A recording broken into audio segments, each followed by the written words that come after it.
Vous aviez été nombreux à me solliciter sur ma chaîne, sur le Discord, durant mes lives. Comment fait-on pour animer sur Clip Studio Paint?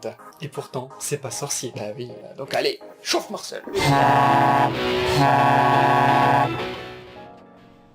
Nous allons créer un nouveau document en cliquant sur Animation. Nous avons des petits pré-réglages qui sont déjà faits. Donc là c'est du HD, 1280 par 720. Ah, par contre la résolution, je le passe en 72. Parce que généralement les écrans c'est en 72 dpi. La cadence d'image, donc 30 images par seconde, c'est très bien. Temps de lecture, 8, ouais ça fait 8 images, bon bah pourquoi pas, on va se lancer là-dessus.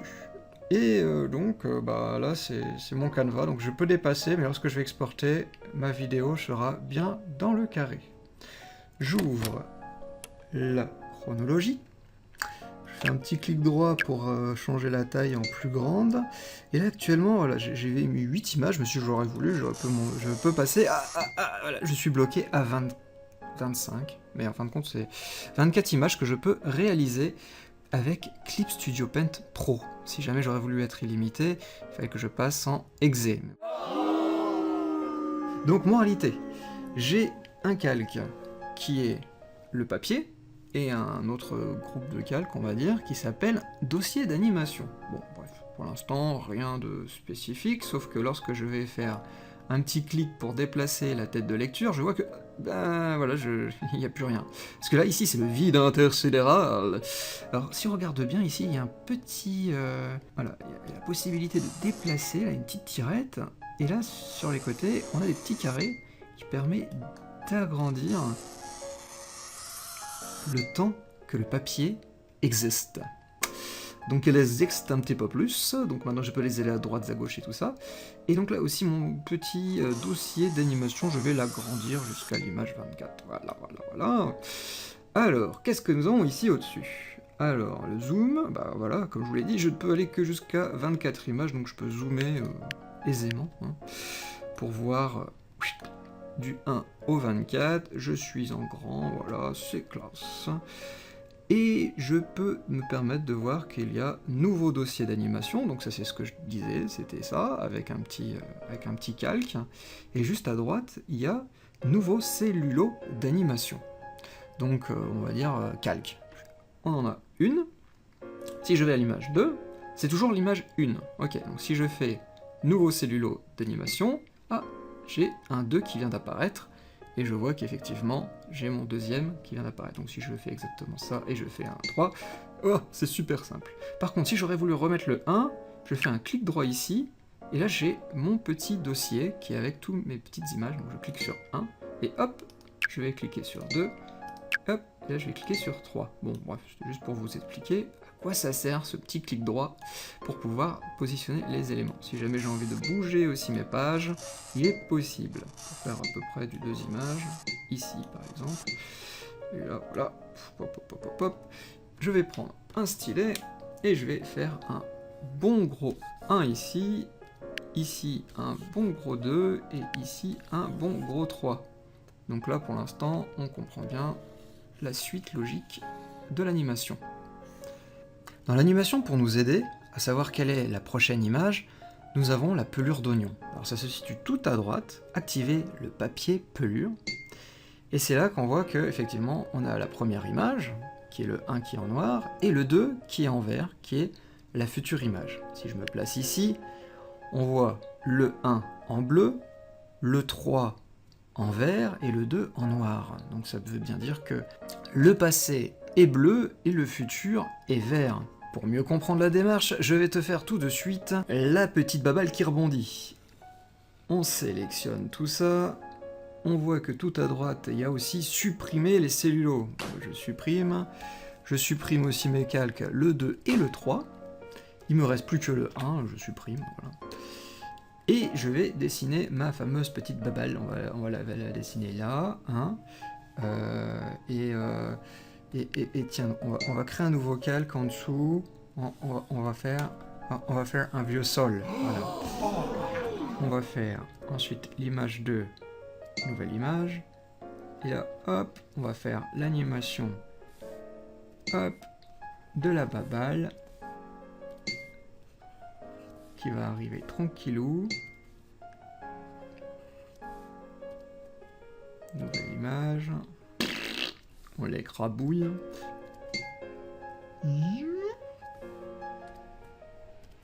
Et là, c'est la fête.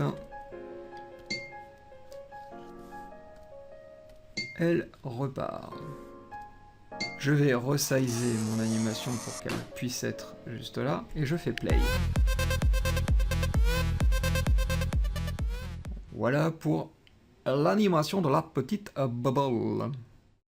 Là, je vais essayer de te montrer une petite astuce pour si jamais tu voulais importer un film. Donc on va prendre une petite vidéo qui dure vraiment pas longtemps vu qu'on a que 24 images. Je fais OK. Je l'ai là-dedans, je vais le sortir. Hein, voilà. Et je vais la déplacer à peu près là, voilà. Mais voilà, le gros problème c'est que si je fais play, voilà, ça saccade à donf. Parce que le logiciel, malheureusement, ouais, ok, tu peux importer de la vidéo, mais il est pas si optimisé que ça encore. Donc l'idée, pour pouvoir pallier à ce petit souci, parce que bon, c'est un petit souci, c'est de pouvoir recréer plein de petites images dans ce dossier. Alors, on va cliquer déjà sur la première image, et ensuite, je vais demander de faire en haut à gauche combiner les copies de calque affichées. Poc. Et là, ça m'a créé une image.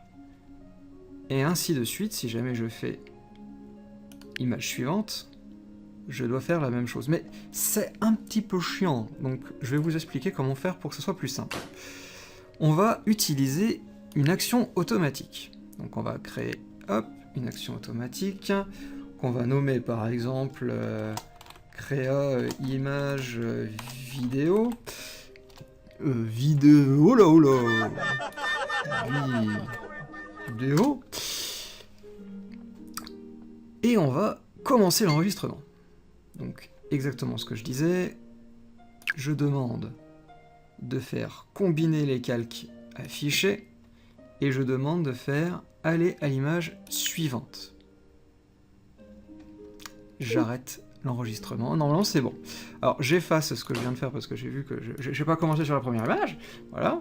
Mais là par contre il n'y a pas de problème, je clique sur play.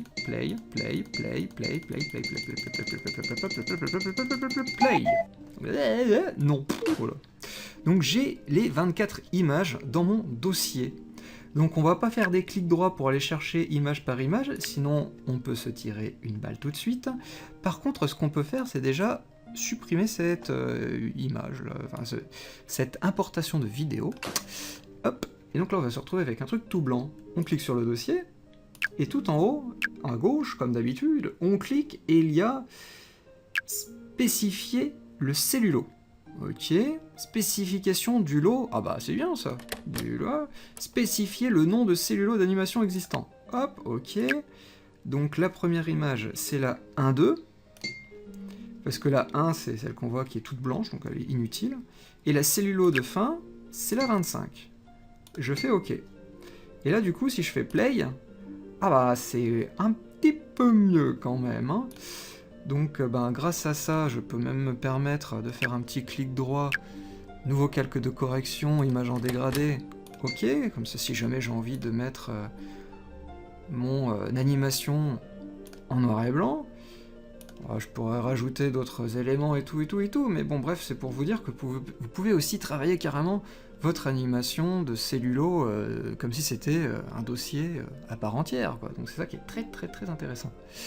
Donc bien sûr, à quoi ça peut nous servir aussi, ben, on pourrait peut-être griser un peu ça, demander un nouveau dossier d'animation, créer un nouveau cellulo d'animation à l'image 1 par exemple, tac, et hop, voilà, je prends un crayon et je vais pouvoir m'amuser à faire mon détourage tranquillou.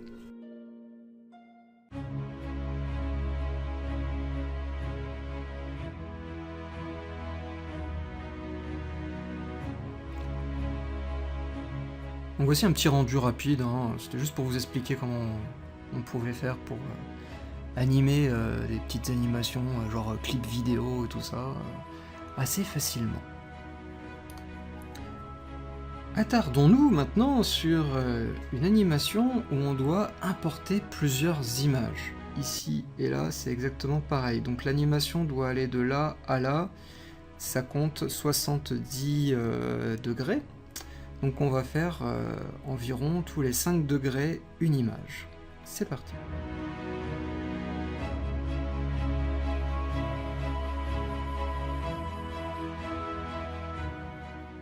Une fois que vous avez pu exporter toutes vos images, on va créer un nouveau calque. On va le mettre en dehors du dossier. On va le remplir d'une certaine couleur. On va faire ça du noir, CTRL D. On fait un petit clic droit dessus, créer un objet fichier, voilà. Et on fait OK parce que c'est bien la zone de dessin, donc on va vraiment avoir un petit carré. Donc voilà. Il te dit attention, il y a un calque qui a été créé. Donc, OK. On supprime celui qui était en dessous. Et via cette image, nous pourrons ensuite prendre l'outil opération et cliquer sur changer le fichier. On va pouvoir mettre l'image 0. POC. Donc là, on va pouvoir rétrécir un chouïa. Et on va le masquer parce qu'on va essayer de créer tout de suite une petite scène avec 3 points, on est des foufous. Voilà, on bouge un peu les perspectives légèrement. Et on va créer. Hop. On va supprimer la perspective. On va faire un petit CTRL-T pour le modifier. Oh tiens, je vais mettre un petit bonhomme dessus. Un petit bonhomme. On va essayer de voir aussi s'il est possible de revoir un peu sa perspective. Le positionner. Tac. Le petit bonhomme, on va le mettre au-dessus du fichier d'animation, le petit dossier d'animation. Et notre image 0, on va la glisser dans le dossier d'animation. On va le réactiver.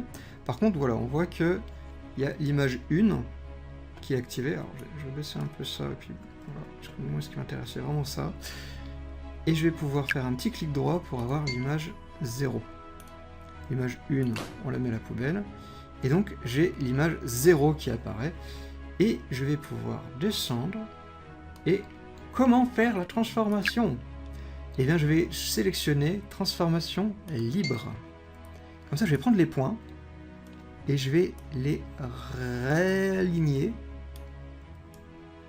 sur les coins de mon petit carré pour avoir une sorte de perspective. Alors comme je peux voir effectivement avec mon cercle, mon bonhomme n'est plus bon, hein. On va essayer de le mettre un peu mieux.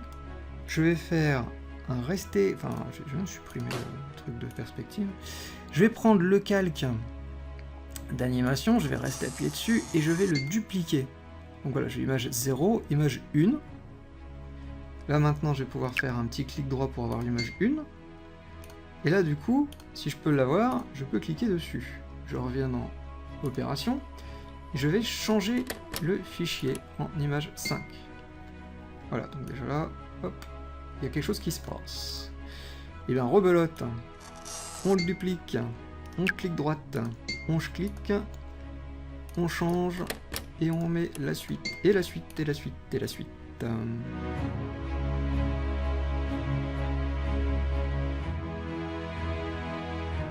Une fois que tu as tout importé, tu sélectionnes le tout, tu restes appuyé sur Alt, tu glisses et tu lâches. Comme ça, ça duplique toutes tes images. Ensuite, il n'y a plus qu'à faire Play pour voir ce que ça peut rendre. Donc voici un petit test qui est juste en 5 images. Juste à faire Play. Je veux mon Nutella! Donc comme on peut voir, c'est vraiment l'élément qui a été dupliqué, resizé, etc., etc., comme on l'a pu le voir tout à l'heure. Une fois que mon rendu me convient, j'ai plus qu'à faire Fichier, exporter l'animation pour faire une séquence d'images. Donc là, par exemple, je peux demander de changer le nom. Donc chronologie 1, je vais l'appeler par exemple Nutella. Et ensuite, il y a un petit séparateur et, bien évidemment, le nombre d'images, si c'est la 1, la 2, la 3, avec le séparateur. Le type, bien évidemment, qu'on puisse demander que ce soit du PNG, transparent, tout ça, le nombre d'images, et bien évidemment, en option, une petite cadence. Il t'est aussi possible d'exporter en GIF animé, et aussi en PNG animé. Ou sinon, tu peux carrément exporter l'animation en film qui va te le sortir en MP4 ou en AVI. Les paramètres sont assez simples, t'as juste la largeur, la hauteur, la petite cadence, tu fais OK et c'est parti. Rien de plus compliqué. Donc tu vois, l'animation, c'est pas si sorcier. N'oubliez pas que image est anagramme de magie. Pourquoi c'est déjà Halloween?